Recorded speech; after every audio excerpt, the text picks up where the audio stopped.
The Messiah said, "When you come to know yourselves, then you will become known, and you will realize that it is you who are the sons of the living Father. But if you will not know yourselves, you dwell in poverty, and it is you who are that poverty." Bro, go ahead po sa inyong katanungan. Salamat po, Tilinet. Magandang umaga, ating mahal na hari sa itong kaparian. Magandang umaga po sa lahat mga kapatid. Tanong ko po, mahal na hari, kasi parati ko makarinig ng example ng mga speeches o kwento na ang buhay daw ng isang tao ay parang isang aklat. So may mga pahina na yun po ang yugto ng kanyang buhay. Example po yung pangyayaring ngayong araw na ito, isa po itong kaparte ng isang pahina sa aking buhay at sa bawat isa po sa atin. Ito po ba ay makonsidered na iyon ang dimension? Kasi may mga sinasabi na other dimension na pwedeng balikan, pwedeng magpupuntahan sa hinaharap. Ngunit ang makapunta lang po doon ay I think ang spirit lang po. Ma-consider po ba itong ito ang isang dimension ng buhay ng isang tao? Yun lang po, maraming salamat.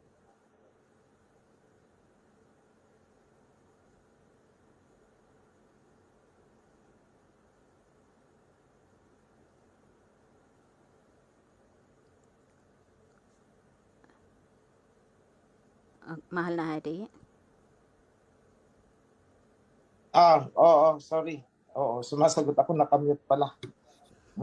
So, yung parang aklat ng buhay, parang aklat yung buhay ng tao, may mga pages. So, yun ba ang other dimension? So, I could not say yes and I could not say no kasi hindi ko alam kung ano ang frame of reference mo sa salitang dimension. So, sa akin lang ganito. Ang buhay ng tao, in a sense, yes. Para siyang aklat na may mga pages at doon nakasulat yung magiging buhay niya o ano ang naging buhay niya. The history.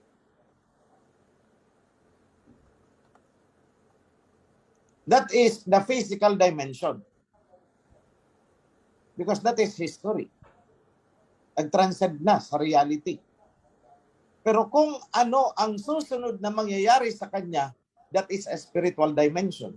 Dahil hindi pa yan nag-transcend sa physical reality at hindi pa nagaganap. So that belongs to the spiritual dimension. Kung ano yung tapos na, yun ang nasa physical dimension. Ngayon, who can move from the spiritual to the physical dimension?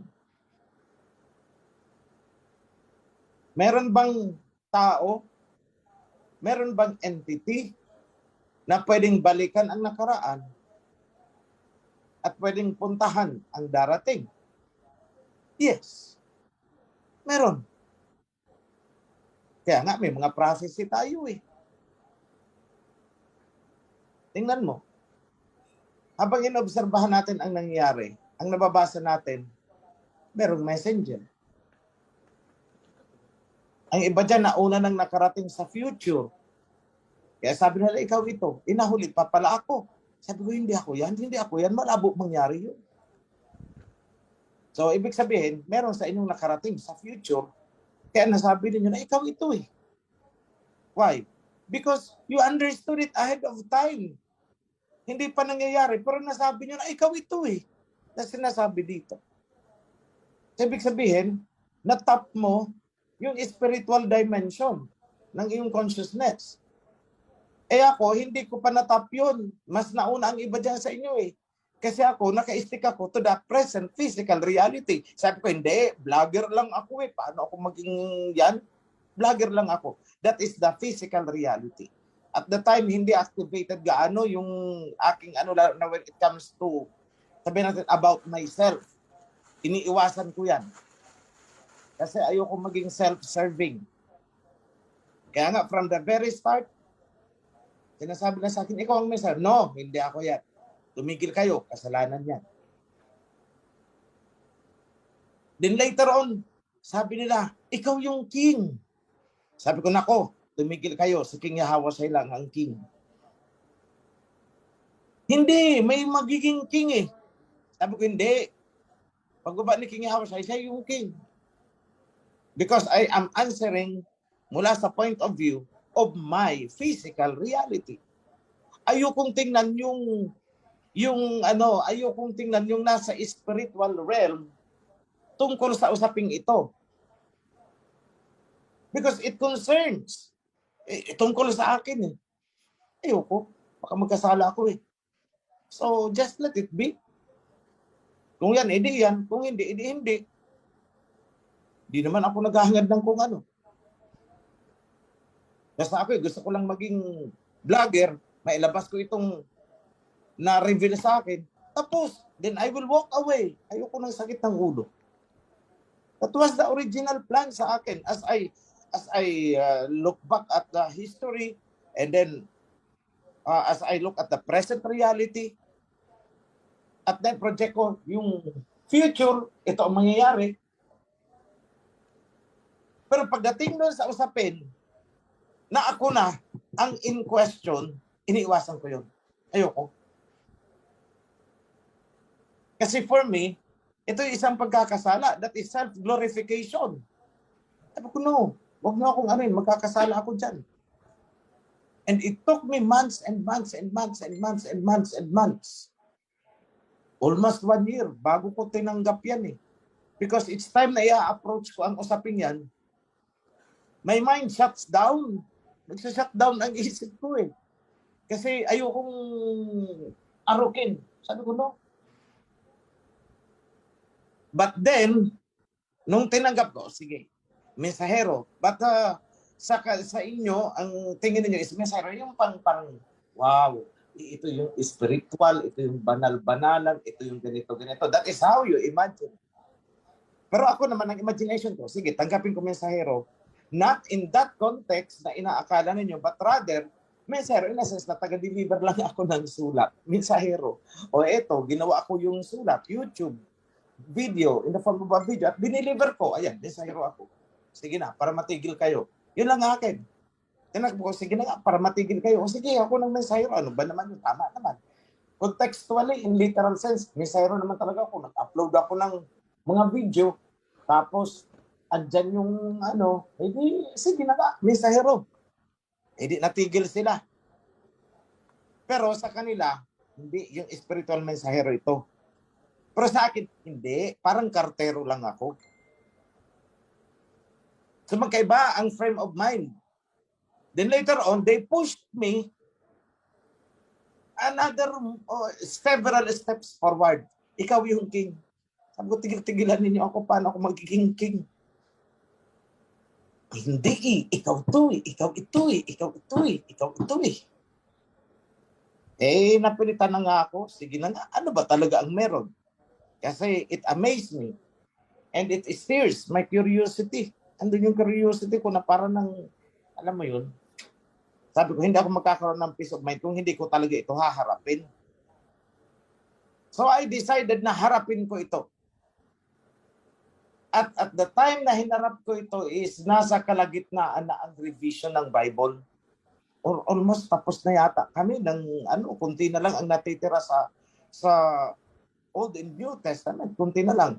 Doon ako sige na nga, harapin ko na itong spiritual dimension concerning sa akin. So, yung first revision na ginawa namin, hindi ko talaga nakita kasi ayoko nga tingnan paano ko makikita? Pinipikit ko yung mata ko Dahil ayoko nga makita Sinasabi niyo, it's about me. Ayoko nga Ayoko nga But when I decided to, sige na nga, tingnan ko nga, ano ba talaga yung sinasabi ninyo? Then, nagkaroon ng second phase, yung revision. Bakit? I saw it. Ay, ito pala yung sinasabi sa Book of Revelation. At itinuro ako pabalik, ay, ito pala yung sinabi ni Prophet Daniel. O nga no. At yung year ay umeksakto. We computed it. From the time na lumabas ang little horn of the fourth beast na sinasabi ni Prophet Daniel,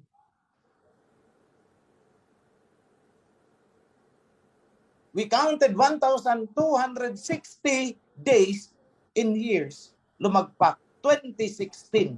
Nasa turning point ako. 2016. Lumagpak. At doon na nagsimula mag-fulfill yung prophecy. Doon na nagsimula si Duterte na pinipi-ay niya na pati ang Pope. Lumayas ka, umuwi ka. Doon na isineset up ni PRRD. Yung situation, ginagawa niya ng environment para maglakas loob. Ako, although hindi niya alam, na ang ginagawa niya pala ay may epekto sa akin. He didn't know it. Hindi niya ako kilala. Hindi kami magkausap. Pero yung lahat ng ginawa niya is inihanda ako. Then, here I am. Nagsimula ako, umere. 2017, medyo, teka lang, andun ako dun sa self-contemplation, self-reflection. Ano na ang nangyayari?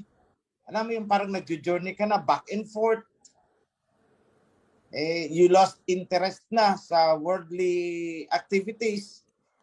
Ni pagpunta noon sa shopping mall, ayoko nang lumabas ng bahay and everything. Nagkukulong lang ako. Then I finally decided, yun na yung June 8. Kaya natagalan pa ako, it took me mga 6 months or 7 months. Nag-aral pa muna ako, paano ba talaga gumawa ng video? Anong gagawin ko? Written or video? Sabi ko, mas marami ang makakasagap dito kung i-video ko. Pero kung nakasulat, bihira yung tao na magtsatsaga ng magbasa ng voluminous books na gagawin ko. Sabi ko, hindi. I'll go YouTube. So I went on YouTube. That was the June 8. So kung titingnan nyo, ang development, 2016, natapos ang 1,260 days na ibinigay doon sa Little Horn. Nasa downfall na ang Little Horn. Kaya nga, ano ang sabi ni President Duterte? PI ka, Pope, lumayas ka, umuwi ka doon. That was 2016, 2017. Basta magkakandidato siya noon, di ba? So, in the spiritual dimension, ramdam ni PRRD, the downfall, your days had ended. Tapos na ang panahon mo, Little Horn. Lumayas ka. Umuwi ka dun sa inyo. Nagkukos ka lang ng traffic dito sa amin. And then sabi ko, yes, ito na nga yun. So, I started. So, yung 1,260 days, yan ang nakikita nyo sa Book of Daniel and the Book of Revelation kung saan may magsisimulang big turning point. At nung nakita ko yun, sabi ko, ay buo nga no. We computed it. Hindi self-serving. Ginamitan ng calculator. 5 gabi na pinag-aralan. Isang chapter pa lang ng Book of Daniel. And we went on revision. Kaya pala hindi maintindihan eh. Kasi ang nakasulat sa Book of Daniel, the Ancient of Days, uupo daw sa trono. Well, anyway, I'll continue. Binuksan na eh. Sige. Kung meron kayo dyan, I'll go on with this. This is, I'm sorry, I did not prepare for this kasi alam niyo ako, hindi ko naman alam talaga kung ano yung sasabihin ko. Dapat ituro sa inyo. Nalalaman ko na lang at the time na naka-live na ako sa Zoom. Kaya nga, humihingi pa ako ng konting time. Sabi ko, sis, paunahin mo na muna yung mga magtatanong, yung mga magme-message dyan because I do not know what to say. Hindi ko alam ano bang sasabihin ko. I'm waiting for the inspiration na ito ang i-deliver mo. And it came nung nagtanong si kapatid kanina. Itong sinasagot ko ngayon. I-deliver mo na yan. So I am now delivering it to you. This is the meat. I want you to open sa Daniel 7. Magsimula tayo dyan. Kung may NIV kayo, magsimula tayo dyan sa NIV. Ipapakita ko lang sa inyo ang framework. How it happened. Bakit hindi natin naintindihan.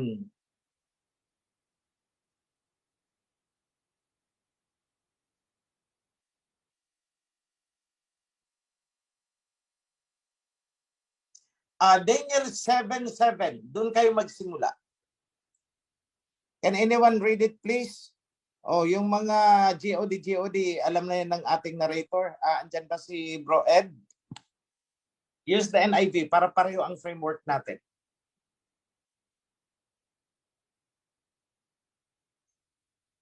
Sorry sa mga magtatanong ha. I'll put you on abeyance muna. I need to deliver this. Daniel 7:7 po. Oo, hanggang... Sige lang, pipigilan na lang kita. Pero sasabihin mo kung nasa ang verse ka para makasunod yung mga readers, mga listeners natin. Okay po. Okay, sa Book of Daniel, chapter 7, verse 7. And after this, I saw in the night visions, and behold, a fourth beast, dreadful and terrible and strong exceedingly, and it had great iron teeth. It devoured and brake in pieces, and stamped the residue with the feet of it. And it was diverse from all the beasts that were before it, and it had 10 horns. Verse 8, I considered the horns, and behold, there came up among them another little horn. Sis, wait lang. Meron bang may Tagalog sa inyo? Nasaan verse 7 sa Tagalog po. Hindi, Tagalog mag-English po. please. Sige po.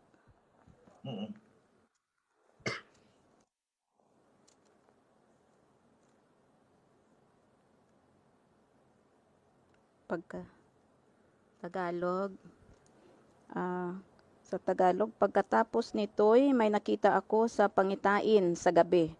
At narito, ang ikaapat na hayop, kakilakilabot, at makapangyarihan at totoong malakas, at may malaking mga ngiping bakal, nananakmal at lumuluray, at niyuyurakan ang kanyang mga paa, ang nalabi, at kaiba sa lahat na hayop na una sa kanya, at siya'y may 10 sungay.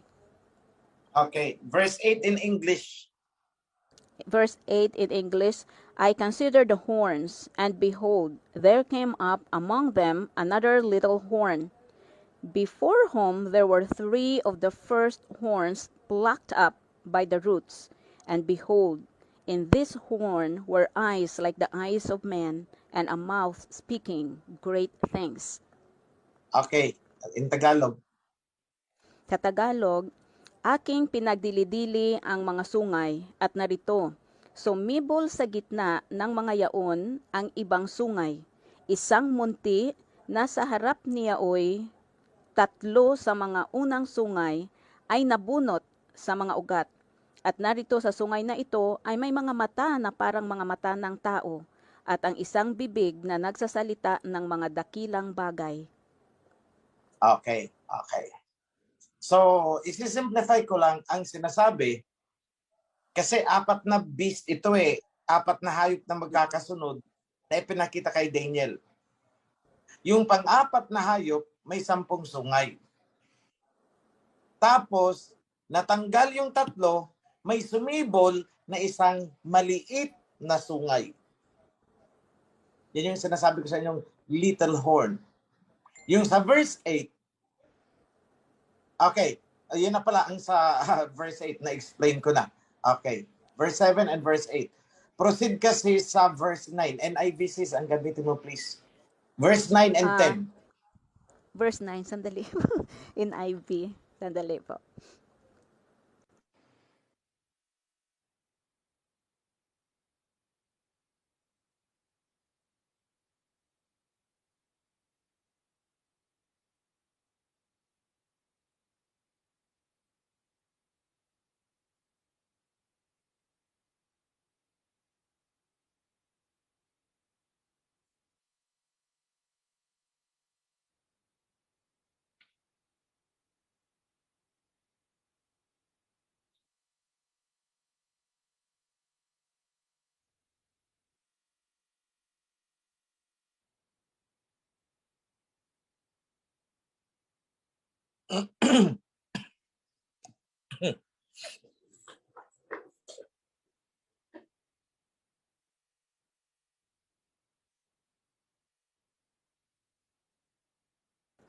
Sandali po, naghahanap.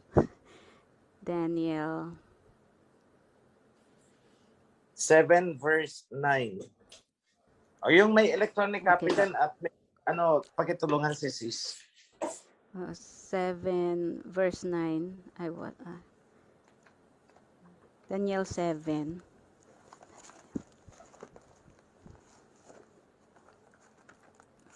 Seven verse 9. Sandali lang po. 7. Daniel 7 verse 9 NIV po. Sa English, I watched as thrones were put in place, and the Ancient One sat down to judge. His clothing was as white as snow, his hair like whitest wool. He sat on a fiery throne with wheels of blazing fire. Yan po ang verse 9 po. So, continue sis. Saka natin basahin sa Tagalog. Okay po. Continue. Verse 10, ito po yung sabi, and a river of fire flowed from his presence. Millions of angels ministered to him, and 100 millions stood to attend him. Then the court began its session, and the books were opened. Verse 11, I continued to watch because I could hear the little horn's boastful speech. I kept watching until the fourth beast was killed, and its body was destroyed by fire.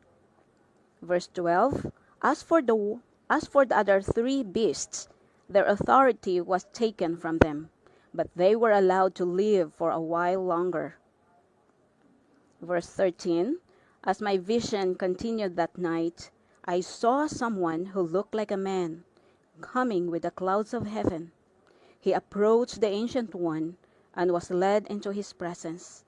He was given authority, honor, and royal power over all the nations of the world, so that people of every race and every nation and language would obey him.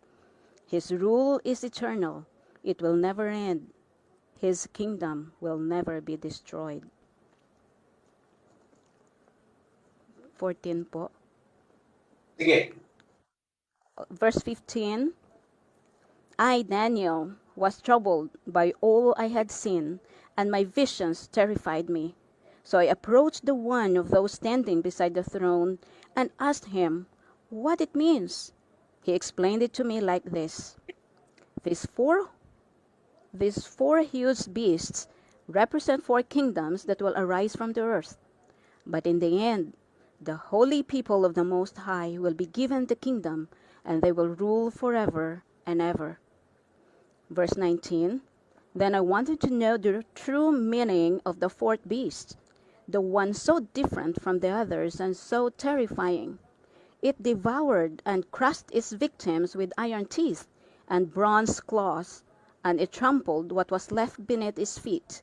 Verse 20, I also asked about the 10 horns on the fourth beast's head, and the little horn that came afterward, and destroyed 3 of the other horns.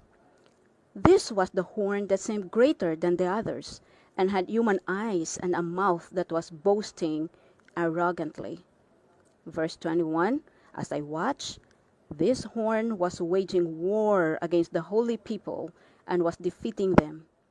22, Until the Ancient One came and judged in favor of the holy people of the Most High. Then the time arrived for the holy people to take over the kingdom. 23, Then he said to me, This fourth beast is the fourth world power that will rule the earth. It will be different from all the others. It will devour the whole world, trampling everything in its path. 24, Its 10 horns are 10 kings that will rule that empire. Then another king will arise, different from the other 10, who will subdue 3 of them. 25, He will defy the Most High and wear down the holy people of the Most High.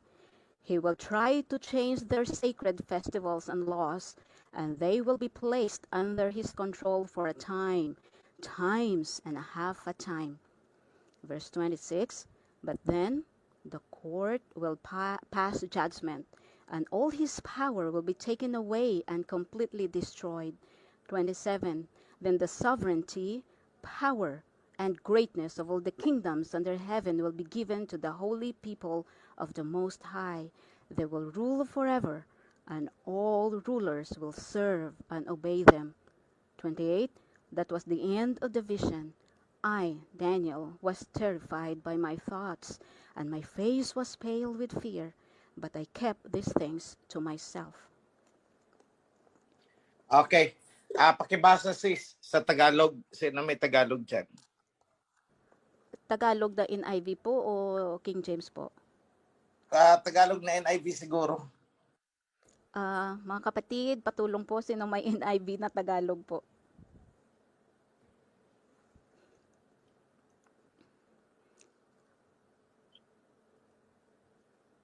Okay. Okay. Priest Apo Dato. Sis, sorry, Salamat ang po. English sana i-share screen ko. Wala po akong Tagalog, sis.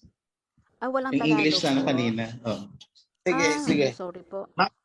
Pero, Priest Dato. I-share screen ko po yung English, King Whitesy. Okay, wala magkakabasa sa Tagalog. Sino may Tagalog dyan? Sige, kahit anong Tagalog.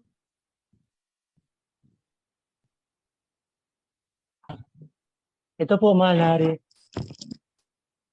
at Daniel chapter Priscilla, 7, go ahead. anong verses? Ano po yung verse na 15 po ba yun? Chapter 7, simula. From 7 po. Chapter 7, magsimula sa Daniel 7. chapter 7 from 7 po hanggang 28 po. Sige po. Sige po. 7.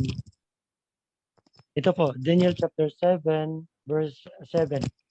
Pagkaraan, nakita ko ang ikaapat na halimaw. Nakakatakot ito at napakalakas. Bakal ang ngipin nito at niluluray ang anumang makagat at tinatapakan ang matira doon. Kakaiba ito sa tatlong nauna sapagkat ito'y may 10 sungay. Verse 8. Pinagmasdan kong mabuti ang mga sungay at nakita kong may tumutubo pang isa. Ang 3 sungay ay nabunot upang magkaroon ng puwang ang sungay na tumutubo. Ang sungay na ito ay may mga mata na tulad sa tao at may bibig na nagsasalita ng sobrang kayabangan. Verse 9. Habang ako ay nakatingin, mayroong naglagay ng mga trono na upo sa isa sa mga ito ang nabubuhay magpakailanman. Puting-puti ang kanyang kasuotan at gayon din ang kanyang buhok. Ang trono niya ay naglalagablab at ang mga gulong nito'y nagliliyab. Verse 10. Parang bukal ang apoy na dumadaloy mula sa kanya. Pinaglilingkuran siya ng milyon-milyon. Pinaglilingkuran siya ng milyon-milyon bukod sa daan-daang milyon na nakatayo sa harap niya. Umanda na siya sa paggagawad ng hatol at binuksan ang mga aklat. Verse 11. Dahil sa sobrang kayabangan, sinabi ng sungay, muli akong tumingin at nakitang pinatay ang ikaapat na hayop at inihagis ito sa apoy. Verse 12. Ang iba namang halimaw ay inalisan ng kapangyarihan, ngunit binigyan ng panahong mabuhay. Verse 13. Patuloy ang aking pangitain. Nakita ko sa alapaap sa langit ang parang isang tao. Lumapit siya sa nabubuhay magpakailanman. Verse 14. Binigyan siya ng kapamahalaan, ng karangalan at ng kaharian upang paglingkuran siya ng lahat ng tao sa bawat bansa at wika. Ang pamamahala niya ay hindi magwawakas at ang kanyang kaharian ay hindi mawawasak. Verse 15. Ako si Daniel ay nalito at nabagabag dahil sa pangitaing iyon. Verse 16. Kaya't nilapitan ko ang isang nakatayo roon at at tinanong ko siya kung ano ang kahulugan ng mga bagay na aking nasaksihan. Ipinaliwanag naman niya ang mga ito sa akin. Verse 17. Ang sabi niya, ang 4 na halimaw ay 4 na kahariang lilitaw sa daigdig. Verse 18. Ngunit ang mga hinirang ng kataas-taasang alahayam ang binigyan ng karapatang mamahala magkailanman. Verse 19. Hinangad kong malaman ang kahulugan ng ika-4 na halimaw sapagkat malaki ang kaibahan nito sa 3 at dahil sa nakakatakot ang anyo nito. Bakal ang mga ngipin at tanso ang mga panga. Dinudurog nito saka nilulunok ang lahat ng abutan at tinatapakan ang matira. Verse 20. Hinangad ko ring malaman ang kahulugan ng 10 sungay at ang kahulugan ng isang sungay na tumubo at naging dahilan para mabunot ang 3. Gusto ko ring malaman ang kahulugan ng mga mata ng bibig sa sungay na sobrang kayabangan ang pinagsasabi. Kung bakit ang sungay na ito'y mas malaki kaysa iba. Verse 21. Samantalang ako'y nakatingin, nakita kong dinigma at ilupig ng sungay na ito ang mga hinirang ng alhayam. Verse 22.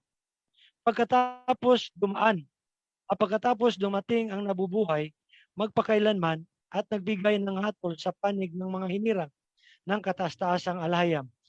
Dumating ang araw para ibigay sa bayan ng alhayam ang pamamahala sa kaharian. Verse 23. Ganito ang sinabi niya sa akin, ang ika-4 na sungay, ang ika-4 na hayop ay ang ika-4 na kahariang lilitaw sa daigdig. Kakaiba ito sa lahat ng kaharian sapagkat masasakop, yuyurakan at dudurugin ito ang buong daigdig. Verse 24. Ang 10 sungay ay kumakatawan sa 10 hari ng kahariang ito. Sa gitna nila'y lilitaw ang isa na kaiba sa mga nauna at 3 hari ang kanyang pababagsakin. Verse 25. Magsasalita siya laban sa kataas-taasan at pahihirapan niya ang mga hinirang ng kataas-taasang alhayam. Tatangkain niyang baguhin ang kautusan, ang mga takdang kapanahunan. Ang mga hinirang ng alhayam ay ipapailalim sa kanyang kapangyarihan sa loob ng 3 taon at kalahati. Ngunit siya ay hahatulan, kukunin sa kanya ang kaharian at pupuksain siya ng lubusan. Verse 27. Ang kaharian ay ang karangalan ng mga kaharian sa buong daigdig at ibibigay sa mga hinirang ng kataas-taasang alhayam. Siya ay maghahari magkailanman, maglilingkod at susunod sa kanila ang lahat ng kaharian. Verse 28. Dito natapos ang pangitain. Akong si Daniel ay lubhang nabahala at namutla sa takot. Sinarili ko na lamang ang mga bagay na ito. Yan po, mahal hari. Salamat po. Okay. Thank you.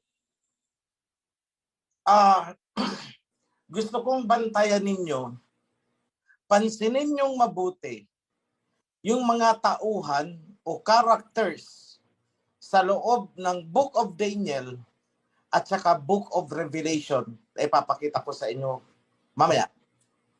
So sa Book of Daniel, verse 8, while I was thinking about the 10 horns of the 4th beast, another horn, may isa pang horn, isang maliit na sungay ang sumibol. This little horn had eyes like that of a human being and a mouth that spoke boastfully. The little horn uprooted the first 3 of the 10 horns. Okay, mag-focus tayo dito sa little horn at saka ano ang gagawin niya doon sa susunod na kings. Okay, sa verse 9, ito bantayan nyo itong mabuti. Verse 9, then as I look, thrones were set in place. Thrones, maraming trono ang isinet up. And the Ancient One took his seat. Anong naisip nyo? Anong Ancient One? Sa NIV, the Ancient of Time. Ano yun? Nakasulat dyan sa NIV? Ancient of Time? Ancient of Days. Ancient of Days po. Ancient of Days took his seat. Anong naisip nyo sa Ancient of Days na umupo sa trono? Meron bang ganon? Ancient of Days na upo sa trono? Alam niyo kung ano ang nawala dito? Ano ang tinakpan nila ng salitang Ancient of Days? Ganito po yan kung babasahin mo ng tama at kung tama ang rendition. Then as I look, thrones were set in place.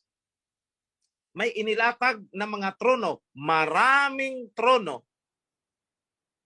And the king took his seat. May isang king na umupo. Hindi po umuupo ang Ancient of Days. Ang umuupo ay hari. So a king took his seat. Merong king na uupo kasama nung mga nakaupo doon sa trono. Mamaya malalaman nyo kung sino yung mga nakaupo sa trono na yan. So, pumunta tayo sa verse 11. Then I continued to watch and heard the boastful words of the little horn speaking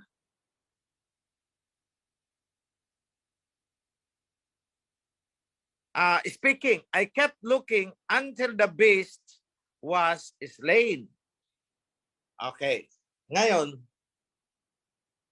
sa ating rendition, then I continued to watch and heard the boastful words of the little horn speaking against the king seated on the throne.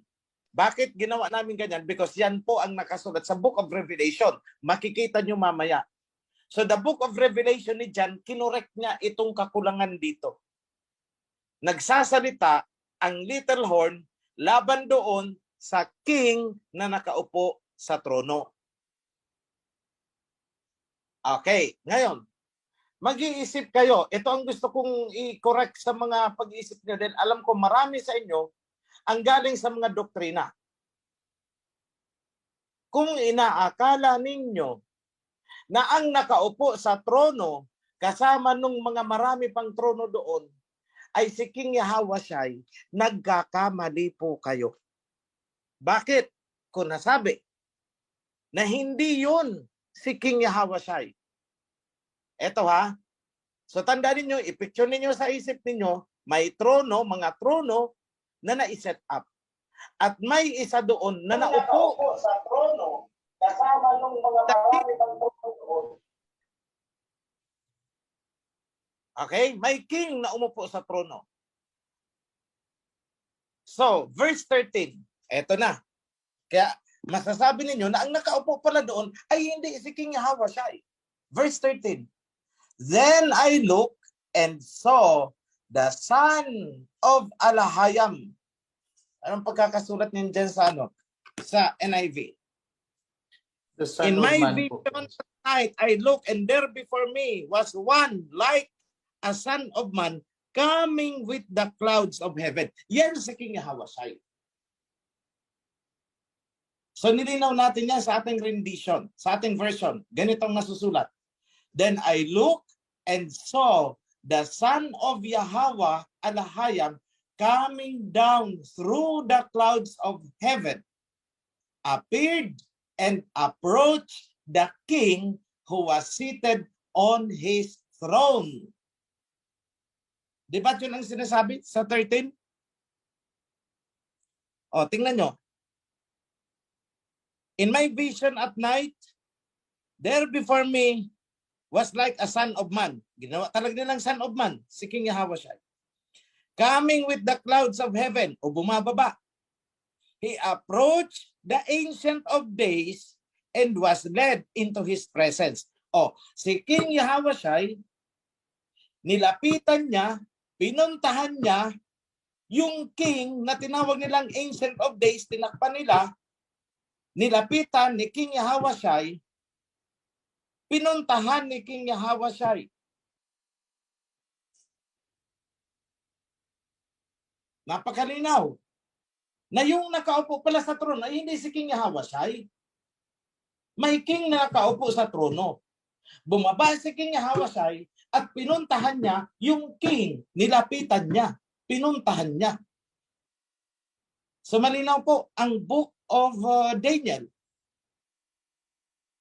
May mga trono at doon sa trono na yon, sa gitna ng mga trono na yon, naupo ang king na tinakpan nila para hindi masabing king, hindi akalain ng mga tao na king, tinakpan nila ng Ancient of Days. Ganyan kayo, iniligaw. So inaakala ninyo ngayon na ang nakaupo doon sa trono ay si King Yahawashai kasi Ancient of Days. Pero paano nyo ipapaliwanag itong verse 13 na bumaba si King Yahawashai at pumunta doon sa nakaupo sa trono? Yan po ang nawawalang karakter na tinakpan nila sa Book of Revelation.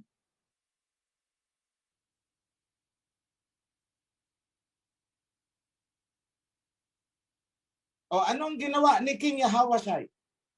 Bumaba siya mula sa langit, through the clouds, pinuntahan niya yung king. At anong ginawa niya? Binigyan niya ng kapangyarihan, dominion, that will not pass away.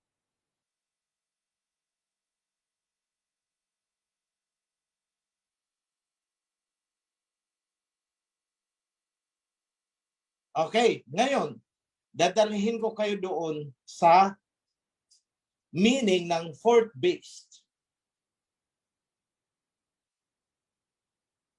Kasi ito, overview, yung binigay sa mga naunang verses. Ang punto lang doon, ipinakita sa inyo na merong somebody, isang king, na dadatnan si King Yahawashai pagbaba niya. Okay, punta tayo dito sa verse 23. He gave me this explanation. The fourth beast is a fourth kingdom. Okay, it's not about that. Dito sa 24. The 10 horns are 10 kings who will come from this fourth kingdom. After them, another king, isa pang hari, little horn, will arise. Anong gagawin ng little horn na ito? He will speak boastfully against the Most High and oppress the remaining Israelites. Yan na naman ang tinakpan nila. I-oppress yung mga natitirang Israelites. He will change the set times and demolish the covenant laws. Yan po ang laman ng verse 25 natin. The little horn will speak boastfully against the Most High and oppress the remaining Israelites. He will change the set times and demolish the covenant laws. The Israelites will be delivered. So matatalo niya. Makukontrol niya ang mga Israelites. The Israelites will be delivered into his hands for a time, times, and a half time. Ang ibig pong sabihin niyan is 1,260 days. Paano natin nakuha ang 1,260 days? Yan po ay mula sa Book of Revelation. Doon ibinigay ang 1,260 days na panahon dito sa little horn. Ipapakita ko sa inyo mamaya. But after the 1,260 days, that is 260 years, verse 26, ang binabasa ko, a king will be enthroned to condemn and crush the fourth kingdom until it is completely destroyed forever. Tingnan natin, ano ang nasa NIV ng verse 26. But the court will sit and his power will be taken away and completely be destroyed forever. Then the sovereignty, power, and greatness of all the kingdoms under the earth will be handed over to the holy people of the Most High. His kingdom will be an everlasting kingdom. Okay. So makikita ninyo kung paano iniligaw at tinabunan si Ancient One. That is the king na isisilang at uupo sa trono kasama yung other thrones. At doon bababa si King Yahawashi, kakausapin niya, haharap siya doon sa king na tinawag na tinabunan nila na Ancient Ones. Paano natin nasabi? Tandaan nyo, ang 1,260 days.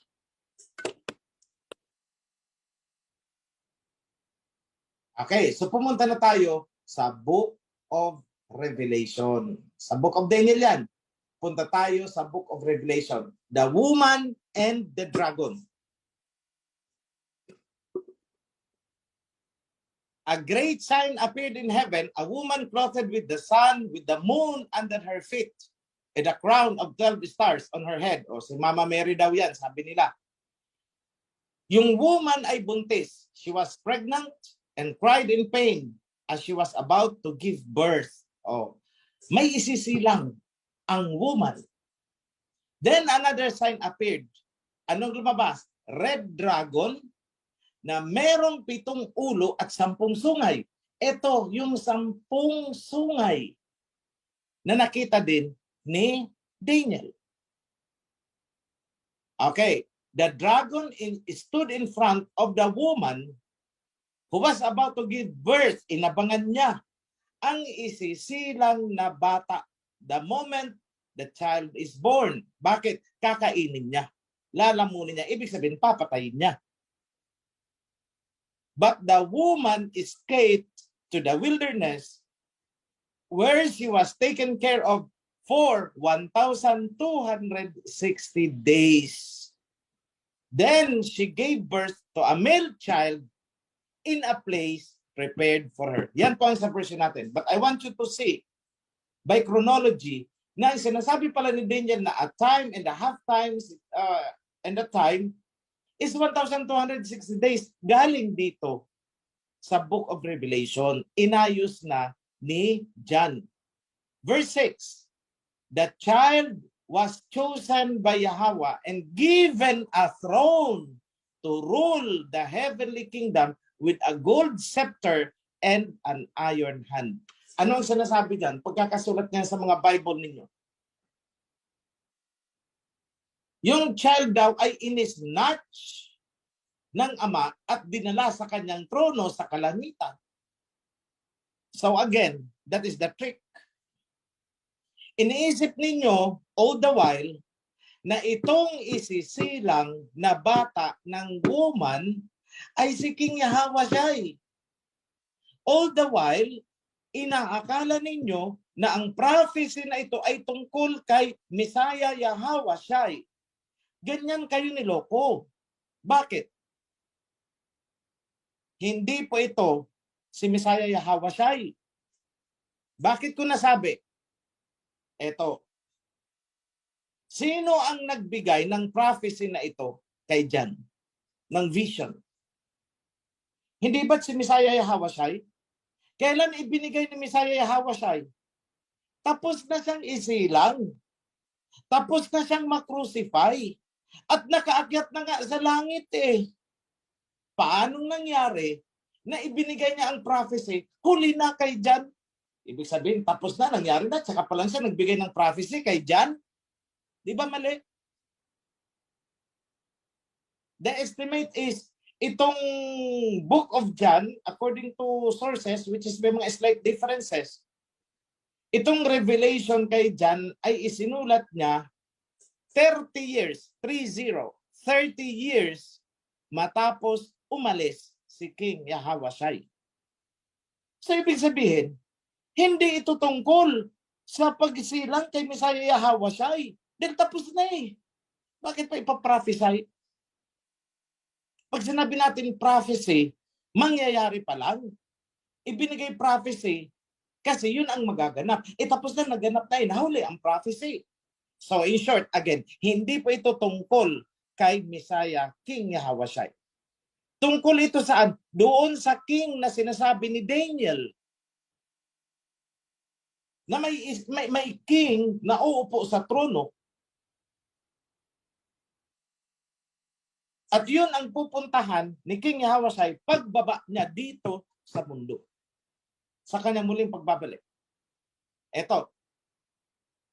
Then Satan declared war against the heavenly kingdom. Nag-declare siya ng digma, pakikidigma laban sa heavenly kingdom.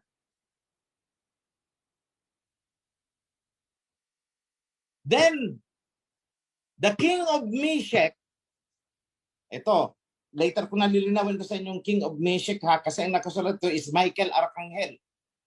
The king of Meshech and his armies fought against the dragon. Remember, sinong dragon? Na may 7 heads. Eh, dapat napanood ninyo yung Gog and Magog at saka yung yung Rizal series yan. 7 bansa yan na bumuo sa dragon. May 7 ulo. At natalo ni King of Meshech itong 7 bansa sa Europe. The dragon and his armies were not strong enough and they lost their fight against the heavenly kingdom. Kasi at the end, magbo-boil down itong laban ng mga dragon na to sa atin. Bakit? Pag lumabas itong Torah at nabalatan na talaga sila, tayo na ang kalaban. The great dragon was crushed, that ancient serpent called the devil or Satan. Okay. Ngayon, balikan natin yung trono. Matatagpuan ninyo yan sa Revelation chapter 14, verse 14. Ito yung pinakita ahead kay Daniel. Diba? Sabi ni Daniel, may mga trono siyang nakita. At naupo doon ang isang king na tinakpang Ancient of Days daw. O, nandito, Revelation 14, chapter 14, verse 14. Ito naman ang nakita ni John. I looked, and there in front of me was a white throne. And seated on the throne with the son of Yahweh was a king wearing a crown of gold and holding a sharp sickle. So ano pala ang nangyari? Di ba, sabi ni Daniel, merong king na aabutan si King Yahushua. Pagbaba ni King Yahushua, from the clouds, dumiretso siya doon sa king. Eh syempre, nakatayo lang siya. Hindi i-entertain ng king. Maupo ka beside me. Binigyan ng trono si King Yahushua. That is why yun ang nakita ni Prophet John.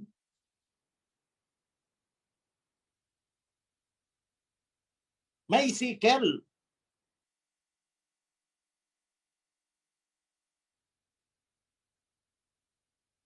Okay.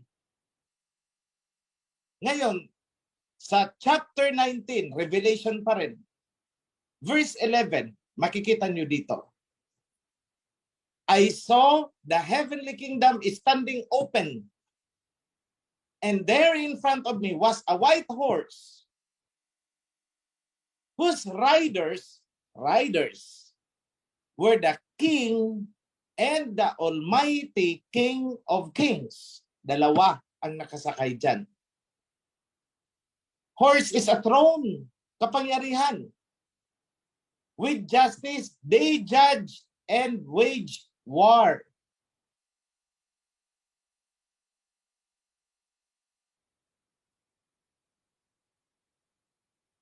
Ngayon, bakit ganyan ang kinalabasan? Bakit? Sasabihin ng iba, binago nyo ang Book of Revelation. Hindi po. Itinama natin ang sequence ng Book of Revelation ayon doon sa framework na ibinigay ni Daniel.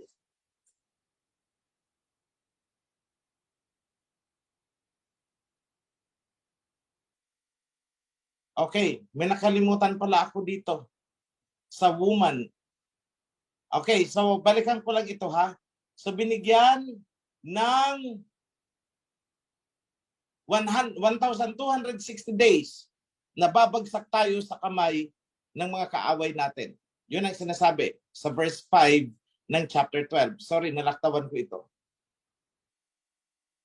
Sa verse 13, when the dragon saw that he had been hurled to the earth, kasi nilabanan ni King of Meshach, he pursued the child. Hinabol niya yung bata.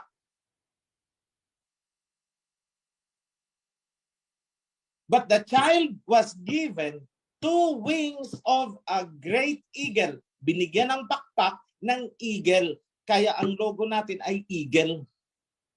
Ito, hindi ko pa ito alam eh. Pero tingnan mga logo natin, yun ang mga ginagamit natin eh. Then from his mouth of the dragon, he spewed water like a river to overpower the child and sweep him away. But the earth opened its mouth, tinulungan yung bata. So bakit binigyan ng 2 wings of an eagle? Para makatakas sa dragon, hindi abutan ng dragon. Is that happening? Yes, that is happening. So kung titingnan mo, yung revelation na ito, yung woman inabangan ng dragon na manganak. Ibig sabihin, ang sadya ng dragon ay hindi yung woman, kundi yung ipapanganak. Ngayon, ipinanganak yung bata. And that was the king. Ibig sabihin, the Israelites will have a king in the last days. Magkakaroon ng king in the last days. Dahil ang sabi ni Daniel, kailangan may king. Bakit? Kasi bababa si King Yehoshua, pupunta sa king na yon. Sino yung king na yon? Ito yung sinasabi ni John na ipapanganak ng woman.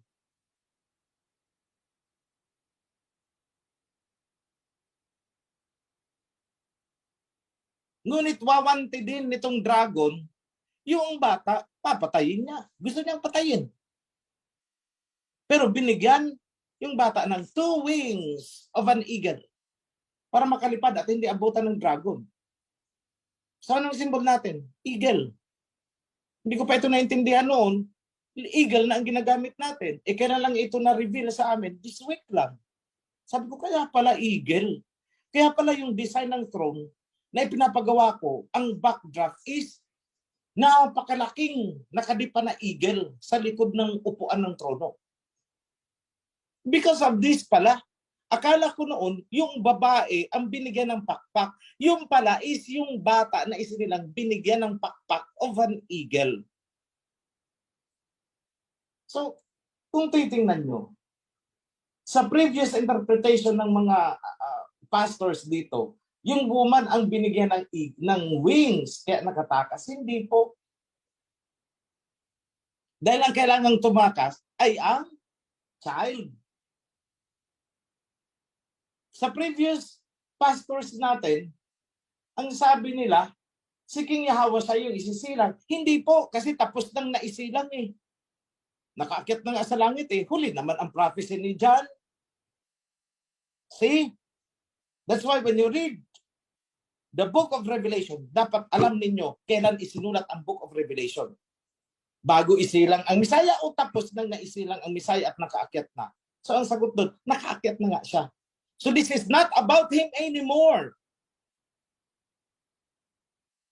Tungkol na ito sa isisilang na king. Kung saan bababa, pagbaba ni Messiah, King Yehoshua, pupuntahan niya ang king na yon. Halika dito. Bibigyan kita ng kapangyarihan na ganito. You will rule the earth.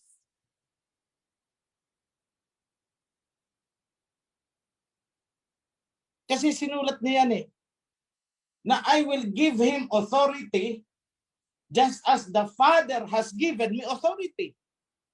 Pakihanap nga yan, please, Dato. Yes po. I-share screen ko po ba? Come again? I-share screen ko po ba, Kuya Messi? Yes, please share the screen. Ayan. Revelation chapter 2 verses 26 to 29. Okay. Tingnan niyong mabuti ang Revelation chapter 2 verse 26 to 29.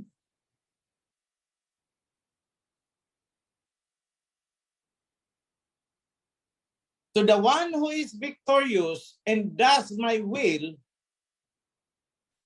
to the end, hanggang sa katapusan, I will give authority over the nations. Bibigyan ko siya ng kapangyarihan sa mga bansa. He will rule over them with gold scepter and iron hand. Hindi yan nawawala. Sabi nila, iron scepter daw. Ay, ayoko niyan. Baka matetano ako niyan. So ang totoo dyan is gold scepter, iron hand. Just as I have received my authority from the Father, kaya bibigyan niya rin yung king na yun ng authority. And I will make him a morning star.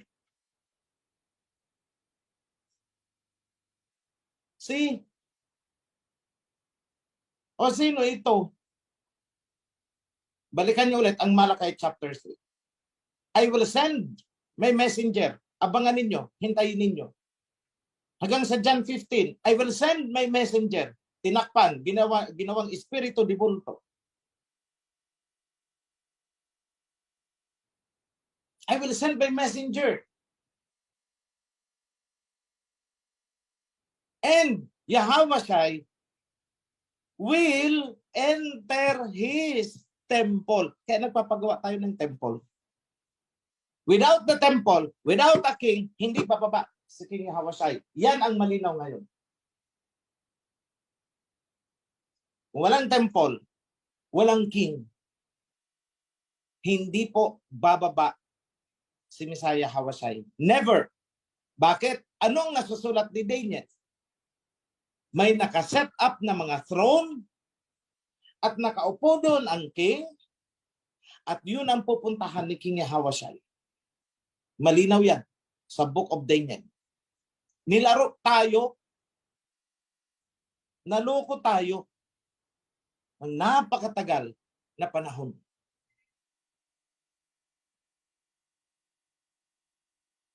At sinabi ni Prophet Malakay, yung mensahero na inyong hinihintay ay darating.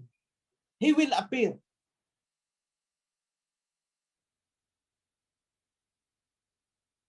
At si King Yahweh, kasama ang mensahero ay pupunta sa templo. See? Ang mensahero ay isinugo ni King Yahweh. Basahin nyo ang four horsemen. A white horse. Yung rider, binigyan ng crown. Ginawang king.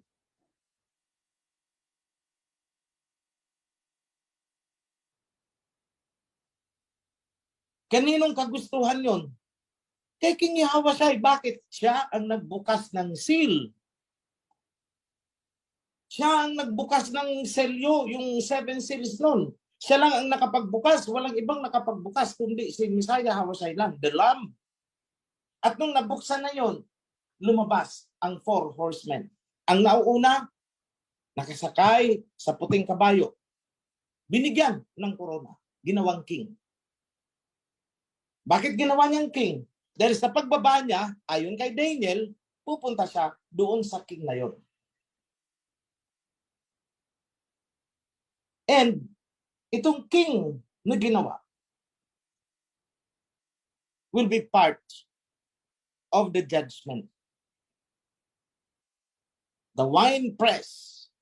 Kala ko noon si King Yahweh kaya pala nagngingit-ngit ako lagi. Sabi na, lagi na lang galit. Lagi na lang galit. Okay, nagingit-ngit ako pagka, binabangga na ang covenant Para akong sinisilaban ka agad niyan Why? Because that is what has been written. Kaya nga may mga trono pala at sila pala magsasagawa ng judgment. Nakapanood na ba kayo kung paano nagkakaroon ng paglilitis sa tribunal natin? How many judges? Dami. Doon ka haharap. Sa Zoom, hindi ka kikilabutan. Subukan mo kung nakaset up na ito, naka-layer by layer ang mga judges, at doon ka sa gitna lilitisin. That is what is written in Revelation. Doon ka haharap sa court.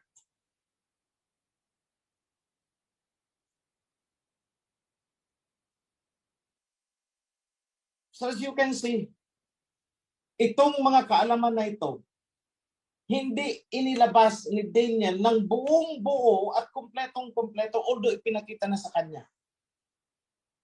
Dahil sinabihan siya, huwag mong ilalabas. Seal it. Dahil ang nakikita mo ay mangyayari sa mga pinakahuling araw. Doon yan matutupad. At ipinakita kay John, anong sabi kay John? Huwag mo nang isasara dahil dumating na at nalalapit na ang katapusan. That is why lahat ng mga kaalaman ngayon na-discover na natin. It has been discovered. Halos hindi matulog ang mga revisionist. I for myself, nung nag-adjourn kami kanina around 2 o'clock, 2:35, di pa ako natulog. I slept. Siguro ko mga around 4. Almost magliliwanag na. Then I have to wake up around 9:30 to make it on the Sabbath. So, kung inaakala ng iba, nagpapasarap ang king, nagpapalaki ng tiyan, siguro ko, yung paglaki ng tiyan, hindi talaga mapigilan because as you work overnight, you need food to sustain your energy.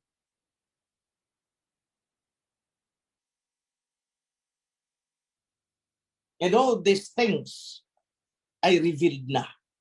At in-reveal ko na sa inyo, isang karning matigas na kahit ako mismo, hindi ko gustong kainin during those days. Hindi ko talaga ito matanggap. Tigil-tigilan nyo ako dyan sa mga kalukuhan nyo. Yun exactly ang sinasabi ko sa mga nagsasabi na, ikaw ang may Messiah, tigil-tigilan yung mga kalukuhan nyo. Kasalanan yan, tumigil kayo. Basta ako'y vlogger lang. Narrator. Kaya yung mga nagkura, narrator lang yan. Hindi nila alam that I was humbling myself down because I don't want to steal the glory na hindi naman akin. Yung pala binigyan din naman pala. Bakit? I will make him a morning star. Ayun, maluwag kong tinatanggap. Whatever it is, he designed it. Sino ako para tumanggi dyan? Eh di ako pang nagkasala. So, hindi ako magtatagal. Next year, during the feast of blank, kasi i-fix ko pa yan.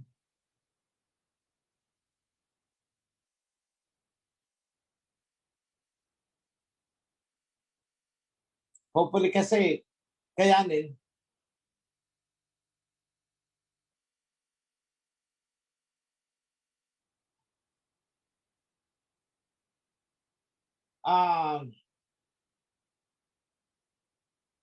Hopefully magkaroon na ng kahit man lang yung external muna kasi 3 years construction ang temple natin, at least yung external muna is maayos. We will prepare for a big event.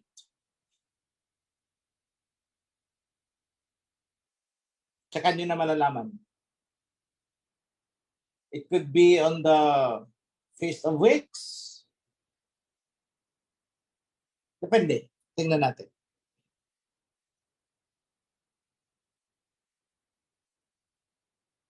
It could be on the 7th new moon.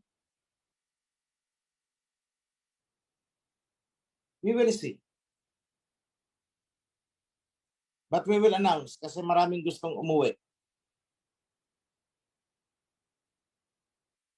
So we are now on the process of setting up the thrones.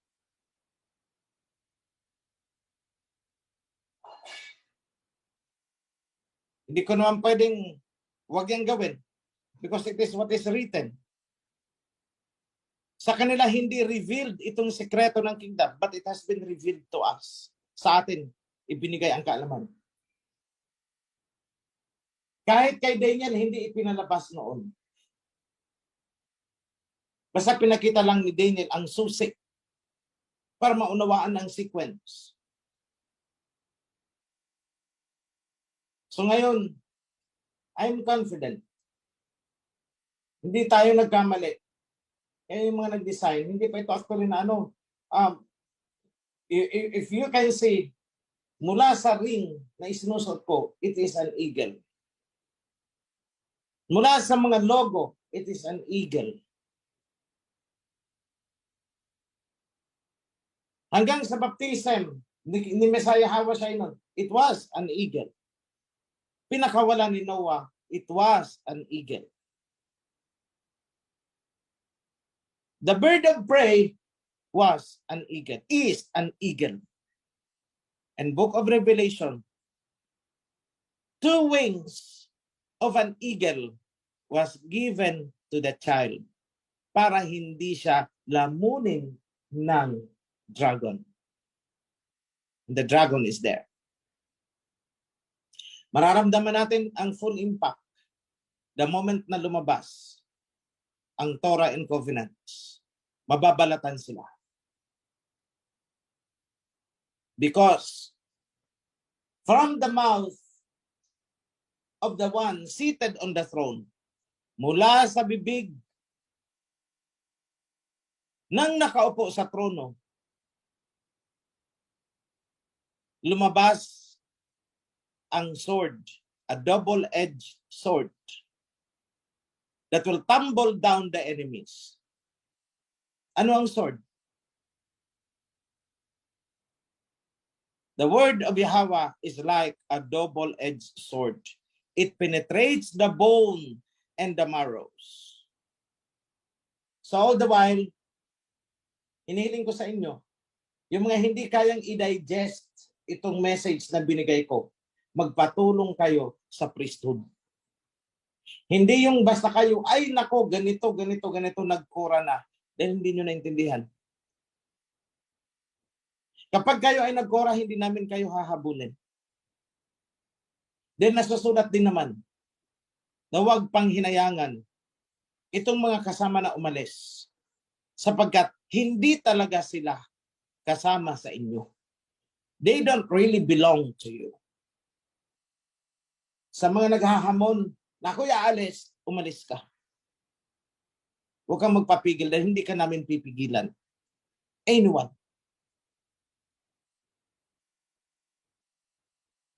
You know the covenant? Pinasok mo ang covenant, nakipagtipan ka sa Aba. That is your responsibility. Pangatawanan mo kahit anuman ang mangyari. Magkagulo na, kung magkagulo, magkaroon ka man ng kaaway, the understanding, pangatawanan mo pa rin ang covenant. Do not step out. Kasi the moment mag-step out ka, it will be very hard for you to come back.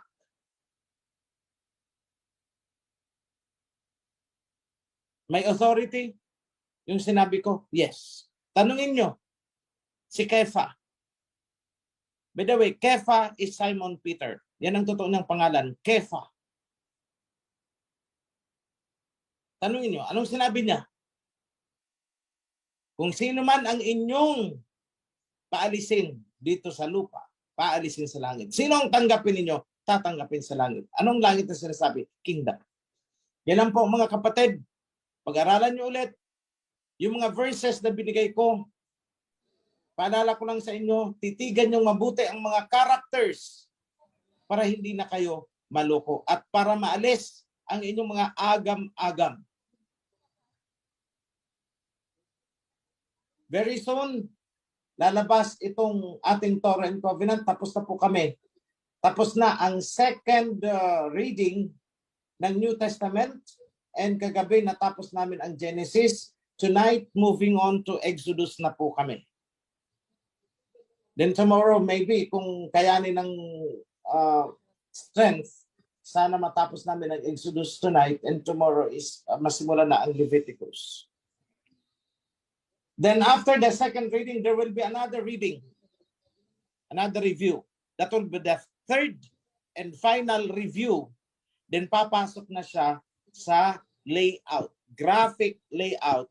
Then from the graphic layouting, dadalhin na yan sa printing press at aandar na ang paglilimbag niyan. That will be our missile. Yan ang missile natin. Not the military missile, but a spiritual missile, the Torah and Covenant. Kung paano ibinagsak